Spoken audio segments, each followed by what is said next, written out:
Welcome to 9 vibes. Krishna river management బోర్డుకు ప్రాజెక్టులను అప్పగించేందుకు సిద్ధమైన ప్రభుత్వం ఇప్పుడు డైలమాలో పడిపోయింది. ఇప్పుడు ఏం చేయాలి అనే దానిపై తర్జన భర్జనాలు పడుతున్నది.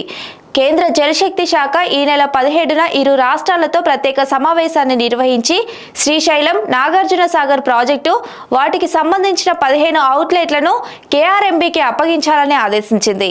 అందుకు రెండు రాష్ట్రాలను అంగీకరించాయని ఇటీవల విడుదల చేసిన మినిట్స్లో కేంద్ర జలశక్తి శాఖ స్పష్టంగా తెలిపింది.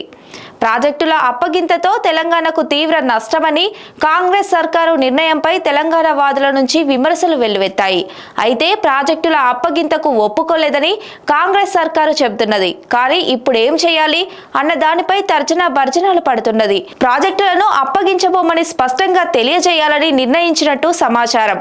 అదేగాక ఇటీవల నిర్వహించిన సమావేశంలో తెలంగాణ వెల్లడించిన అభిప్రాయాలను సరిగా నమోదు చేయలేదని వాటిని మినిట్స్లో పొందుపరచాలని కోరాలని నిర్ణయించినట్టు తెలుస్తున్నది.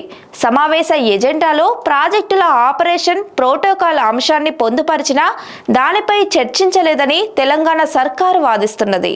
ఆపరేషన్ ప్రోటోకాల్ లేకుండా తెలంగాణ గతంలో లేవనెత్తిన 50:50 నిష్పత్తిలో నీటి వినియోగం, క్యారీ ఓవర్ స్టోరేజీ తదితర అంశాలపై స్పష్టతనివ్వాలని కోరుతూ అవన్నీ పూర్తయితే గానీ ప్రాజెక్టులను అప్పగించబోమనే అంశాన్ని కేంద్రానికి స్పష్టంగా తెలియజేయాలని నిర్ణయించింది. అందుకు అనుగుణంగా లేఖను సిద్ధం చేయాలని ఇరిగేషన్ అధికారులను కూడా ఆదేశించగా వారు ఆ పనిలో నిమగ్నమయ్యారు.